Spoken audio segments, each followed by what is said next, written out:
بسم اللہ الرحمن الرحیم۔ اللہ کے نام سے شروع جو بڑا مہربان اور نہایت رحم والا ہے۔ ہر فرد موت سے خوف زدہ ہے، لیکن حقیقی صوفی اس پر کہکا لگاتا ہے، کوئی چیز ان کے دلوں کو تکلیف نہیں پہنچا سکتی، کیونکہ سیب سے خواہ کچھ بھی ٹکرائے موتی کو کسی قسم کا نقصان نہیں پہنچتا۔ صرف رسمی تعلیم کا مقصد روحوں کو تباہ کرنا ہے۔ اگر تو غرور کو اپنے سر سے نہیں نکالے گا تو بعد میں آنے والے لوگ تیرے حال سے عبرت حاصل کریں گے۔ ہستی کا آئینہ فنا ہے، فنا اختیار کر تاکہ تو ہستی کو دیکھ لے۔ مال و دولت کی فراوانی مزید کی خواہش کو جنم دیتی ہے اور لوگ ان خواہشات سے چپک کر رہ جاتے ہیں۔ یہ خواہشات غربت کے ڈر سے مزید کا لالچ پیدا کر دیتی ہیں۔ جب پیاس کے وقت آپ پیاس بجھانے کے لیے پیالے پر جھکتے ہیں تو اس میں اللہ نظر آتا ہے، لیکن جنہیں اللہ سے محبت نہیں انہیں صرف اپنا ہی چہرہ نظر آتا ہے۔ بعض اوقات دوست دشمن اور دشمن دوست بن جاتے ہیں۔ اگر تمہاری انا تمہاری رہنما ہے تو پھر مدد کے لیے قسمت کی طرف مت دیکھو۔ دن کو تم سوئے رہتے ہو اور راتیں مختصر ہیں۔ ممکن ہے جب تم جاگو تو زندگی کی شام ہو چکی ہو۔ جس خوبصورتی سے ہم پیار کرتے ہیں اس خوبصورتی کو اپنے عمل میں ڈال لینا چاہیے۔ عاشق کو بے توقیر جنونی غائب دماغی ہی رہنے دو، کوئی سنجیدہ بدترین صورتحال کے بارے میں سوچ لے گا۔ بہت سے لوگ آگ سے بچنے کی کوشش کرتے ہیں اور انجام کارآسائی میں جا گرتے ہیں۔ میرے دوست، صوفی تو موجود لمحے کا ہی دوست ہوتا ہے، کل کی بات کرنا ہمارا طریق نہیں۔ بلبل کو اس کی سریلی آواز اور میٹھے گیت کے لیے پنجرے میں قید کر دیا جاتا ہے۔ کیا کسی نے سنا ہے کہ کبھی کسی نے کوے کو پنجرے میں ڈالا ہو؟ ایک اجنبی ہونے کے باوجود آپ دن بھر جنونی قسم کی محبت کے الفاظ سنتے ہیں۔ شہد کی مکھی کی طرح تم بھی سینکڑوں گھر شہد سے بھر لیتے ہو، اگرچہ تمہیں یہاں سے ایک لمبی اڑان بھر جانا ہے۔ کوئی آئینہ دوبارہ لوہے میں نہیں بدلتا، روٹی دوبارہ گندم نہیں بنتی، پکا ہوا انگور پھر سے کھٹا نہیں ہو جاتا۔ اسی طرح اپنے آپ کو بالغ بنا لو اور بڑی تبدیلی سے محفوظ ہو جاؤ، ایک روشنی بن جاؤ۔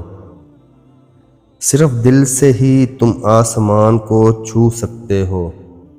جس طرح تمہارا نور ایمان کافروں کی آگ بجھا دیتا ہے، اسی طرح شہوت کی آگ کو خدا کا نور بجھا دیتا ہے۔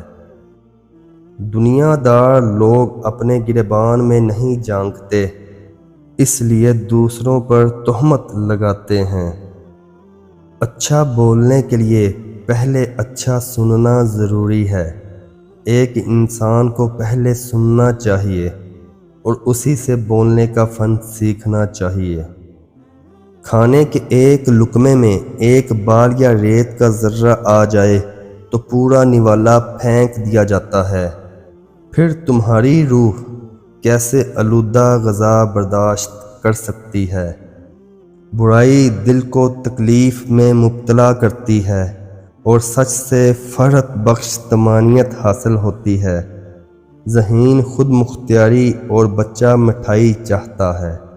میانہ روی یعنی درمیانی راہ ہی عقل مندی ہے۔ لا زوال خوبصورتی صرف دل کی خوبصورتی ہے۔ جس طرح تارے ریت کی مانند بکھرے ہوئے ہیں، ہم بھی اسی طرح گھومتے ہوئے نست سے وجود میں آئے ہیں۔ عیسائی، یہودی، مسلمان، شمانی، راجستانی، پتھر، مٹی، پہاڑ، دریا، ان میں ہر ایک کے ساتھ ایک خفیہ راز منسلک ہوتا ہے، ایسا اجوتھا بید جسے محسوس نہیں کیا جا سکتا۔ حلال لقمہ کے منہ میں آنے سے عبادت کا رجحان اور آخرت میں جانے کا پختہ یقین پیدا ہوتا ہے۔ ہم اندر کی موسیقی کو بہت کم سنتے ہیں، لیکن اس کے باوجود اس کی تھاپ پر رقصہ رہتے ہیں۔ تم سائے کو متبادل جسم سمجھ لیتے ہو۔ بھوکا شیر زیادہ خطرناک ہوتا ہے۔ کوئی چیز ہمارے پر کھلتی ہے، کوئی چیز بوریت اور دکھ پیدا کرتی ہے، کوئی ہمارے سامنے رکھا پیالہ بھر دیتی ہے، لیکن ہم صرف تقدس کا ذائقہ چکھتے ہیں۔ وہ اس انسان جیسا ہے جو چراغ لے کر سورج ڈھونڈنے نکلا ہے۔ اللہ تعالیٰ کی طرف سے مسائل تنبیہ کرنے کے لیے آتے ہیں۔ یہ عین رحمت ہوتے ہیں تاکہ تجھے غفلت سے بیداری حاصل ہو۔ میں نے تمام دن اس پر غور کیا، رات کو اس پر گفتگو کی کہ میں کہاں سے آیا ہوں اور میری تخلیق کا مقصد کیا ہے۔ مجھے کوئی نکتہ نہ سوجا، میری روح کسی نامعلوم مقام سے آئی ہے کہ انجام کار یہ پھر وہیں لوٹ جائے گی۔ چراگاہ میں درخت اور پودا ناچتا ہوا دکھائی دیتا ہے، جنہیں عام نظریں ساکت و صامت کھڑے دیکھتی ہیں۔ اگر تیرے پاس ڈال نہیں تو تلوار کے سامنے مت آ، کیونکہ تلوار اگر تیز ہو تو یہ کاٹنے سے نہیں شرماتی۔ اپنے ارد گرد رونما ہونے والی باتوں کا مشاہدہ کرو، متحرک ذائی قدرت دیکھو اور خاموش رہو۔ یہ دنیا تمہاری جانوں کا قید خانہ ہے، خبردار اس جانب دوڑو جو خدا کا میدان ہے، اس لیے کہ یہ عالم محدود اور اللہ لامحدود ہے۔ سبب بادشاہ کے سامنے ایک ادنا افسر کی طرح ہوتا ہے جو اس کے سامنے آنے پر بے اختیار ہو کر چھپ جاتا ہے۔ سبب اللہ کی جانب سے ایک سایہ ہے اور اللہ ایک آفتاب۔ سورج کی تعریف دراصل اپنی آنکھوں کی تعریف ہے۔ تم سینکڑوں فواروں سے گٹا گٹ پی رہے ہو، اور جب ان میں سے کوئی ایک کم ہو جاتا ہے تو تمہاری خوشی کم پڑ جاتی ہے، لیکن جب تمہارے اندر ہی ایک چشمہ پھوٹتا ہے تو دوسرے فواروں کی جانب دیکھنے کی ضرورت باقی نہیں رہتی۔ جب دروازہ کھلا ہوا ہے تو تم اس طرح قید خانے میں کیوں پڑے ہو؟ ڈر کی سوچ اور کشمکش سے باہر نکلو اور خاموشی میں زندہ رہو۔ اپنی ہوشیاری بیچ ڈالو اور کم فہمی خرید لو۔